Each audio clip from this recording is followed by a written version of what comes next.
बिस्मिल्लाहिर्रहमानिर्रहीम। अस्सलाम वालेकुम डियर स्टूडेंट्स। प्रॉब्लम 18 को सॉल्व करते हैं। इसमें फाइनेंशियल मैनेजमेंट वैन हॉर्न की बुक है। तो सबसे पहले इस क्वेश्चन को हम स्टार्ट करते हैं। बहुत ही ट्रिकी क्वेश्चन है, थोड़ा सा एग्जामिनेशन पॉइंट ऑफ व्यू से ये भी इम्पोर्टेंट है। When you were born your dear old aunty मिनाए प्रॉमिस टू डिपॉजिट 1000, यानी कि जिस दिन आप पैदा हुए उस दिन जिस साल आप पैदा हुए उस साल से उन्होंने सेविंग करना शुरू कर दी आपकी आंटी ने। $1000 इन saving account for you on each and every one of your birthday, यानी कि जब भी आपकी बर्थडे होती थी उसके ऊपर वो पैसे जमा करवा देते थे। Beginning with your first day, first यानी कि जो पहली आपकी बर्थडे स्टार्ट हुई थी ना उससे। अब देखिए बर्थडे होती है 1 साल के बाद मनाई जाती है, ना कि जिस दिन पैदा। तो इसका मतलब ये ऑर्डिनरी एनुटी का कैश फ्लो है।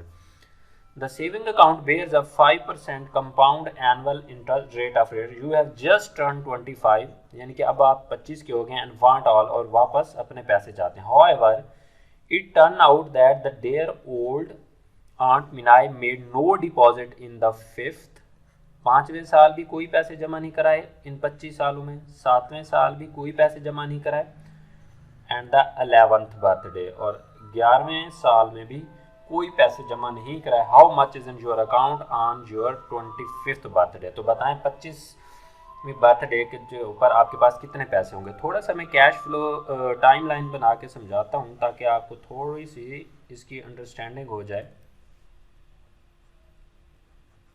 ठीक है। 5, 10, 15, 20 और ये 25, ठीक है।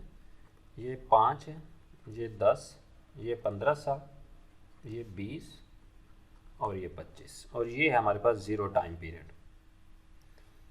तो यहाँ पे क्या होगा, 6 होगा, 7 होगा, 8 होगा, 9 और 10। इधर क्या हो गया, 11, 12, 13, 14 होगा, ठीक है।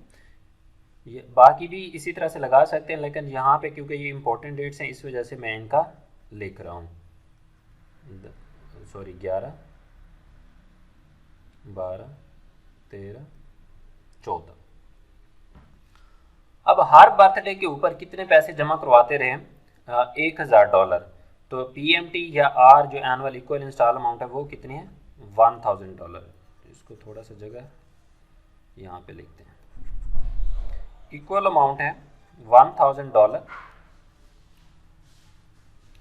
इंटरेस्ट रेट कितना है, 5%,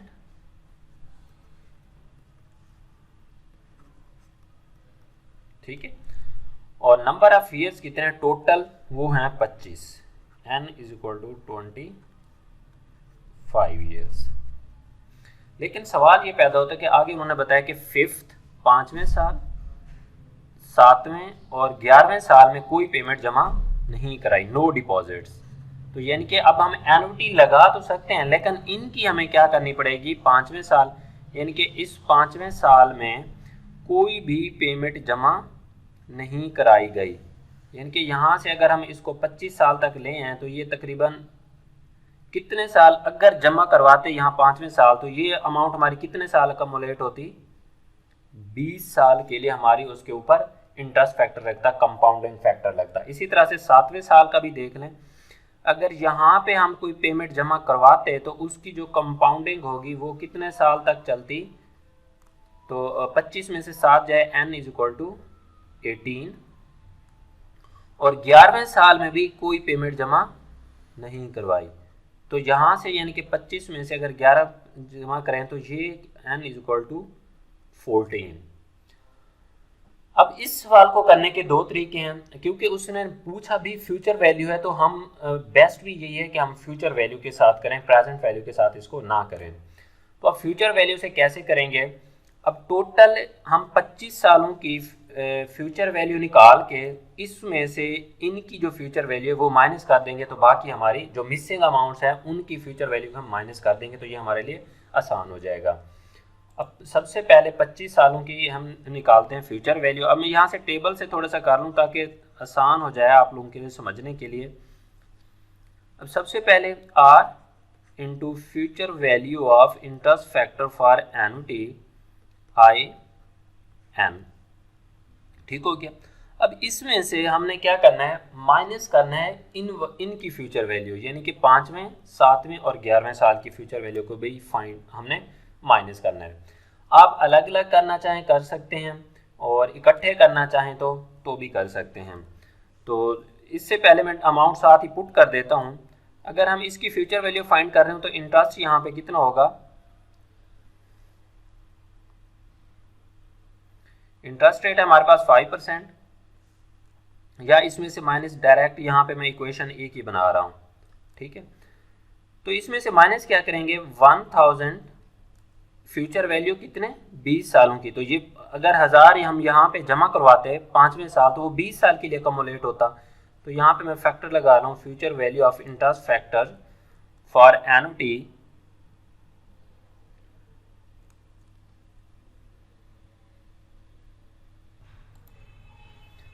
तो अब ये देखिए कितने 5%। अब यहाँ पे सिंपल इंटरेस्ट लगेगा फ्यूचर वैल्यू का 5% और 20 ईयर, क्योंकि ये अमाउंट जो 1000 यहाँ पे अगर जमा करवाते हैं हम यहाँ पे इसकी, तो ये अकोमोलेट होती कितने साल के लिए, 25 सालों के 20 सालों के लिए। तो इस वजह से हम इसकी फ्यूचर वैल्यू को क्या कर देंगे, माइनस कर देंगे। इसी के साथ अगला साल कौन सा है हमारा, 1000 into future value of interest factor, interest 5%, number of years कितने साल के लिए माइनस करने हमने, 18 साल। अब इसका मतलब ये कि अगर यहाँ पे हम 1000 जमा करवाते तो 18 साल के लिए वो फ्यूचर वैल्यू होती। तो यहाँ पे हम क्या करेंगे 18 साल, तो इसमें क्या करेंगे। और तीसरी कौन सी अमाउंट है हमारे पास, 1000 into future value of interest factor, वो है हमारे पास 5%, और n कितने हैं 14। इसका भी ये मतलब कि अगर यहाँ पे 1000 जमा करवाते तो वो हमारा कमुलेट होता। ठीक है, अब मैं थोड़ा सा दोबारा आपको एक और तरीके समझाता हूँ। देखें, यहाँ पे हम सबसे पहले अगर सारी की फ्यूचर वैल्यू फाइंड कर लें, सपोज हम करते हैं कि यहाँ पे भी मिसिंग नहीं है, यहाँ पे भी मिसिंग नहीं है, कैश फ्लो यहाँ पे भी मिसिंग, तो फिर तो क्या था, सिंपल सा फार्मूला था, R is equal to 1000 into future value of interest factor for annuity, interest rate 5% और नंबर ऑफ ईयर्स कितने 25। ठीक है, अब आप लोगों को समझ आ रहा है कि ये माइनस हमने यहाँ से क्यों किए हैं, क्योंकि इनकी भी कैश फ्लो, ये जो हमने ये इक्वेशन सारी क्रिएट की है, इनकी फ्यूचर वैल्यू इस फार्मूले में इंक्लूड है, क्योंकि हमने टोटल कैश फ्लो लगाया है, ये 25 सालों का 5% और 1000, और ये फ्यूचर वैल्यू में से अगर हम इसकी जो मिसिंग कैश फ्लो हैं उनकी फ्यूचर वैल्यू को माइनस करेंगे तो बाकी रिमेनिंग की हमारे पास फ्यूचर वैल्यू आ जाएगी। सिंपल ये कहने का मकसद है। तो 1000, तो सिंपल फ्यूचर वैल्यू के फैक्टर में जाएंगे टेबल में, तो ये फैक्टर देखेंगे ये आ जाएगा 2.653 प्लस 1000, तो 5% और 18 साल का टेबल देखेंगे ये आ जाएगी 2.407, और ये भी आ गई 1000, तो इसकी वैल्यू कितनी आ जाएगी 1.980। तो इसकी अमाउंट भी पुट करते हैं 1000 into future value of interest factor, इसका फैक्टर एनुटी के टेबल में जाके देखना है। एनुटी के टेबल में 5% और 25, तो ये फैक्टर आ जाएगा 47.727 माइनस, अब इनको क्या करेंगे हम मल्टीप्लाई करेंगे, तो ये 2653 प्लस 2407 प्लस 1980। ठीक, इसको मल्टीप्लाई करेंगे तो ये आ जाएगा हमारे पास $47,727, और इन तीनों को जमा करेंगे तो ये इसमें से क्या हो रहे हैं माइनस हो गए, ये आ जाएगा 7040। तो रिमेनिंग जो वैल्यू रहेगी वो हमारी क्या होगी फ्यूचर वैल्यू। तो रिमेनिंग कितने $40,687। अब देखें अगर कैश फ्लो ये मिसिंग ना होते तो टोटल हमारी जो फ्यूचर वैल्यू बननी थी वो ये थी। तो जो मिसिंग कैश फ्लो थे उनकी हमने फ्यूचर वैल्यू को इसमें माइनस कर दिया, क्योंकि ये वैल्यू अमाउंट इसमें ऑलरेडी इंक्लूडेड है, इस वजह से हमने इसको माइनस कर दिया है। तो ये होगी फ्यूचर वैल्यू। बहुत इस तरह के क्वेश्चन आ जाते हैं एग्जाम में, तो इसको आपने ट्रिक किया थोड़ा सा समझना है गौर से। तो उम्मीद करता हूँ समझ आ गई होगी। Thank you for watching. अल्लाह हाफिज़।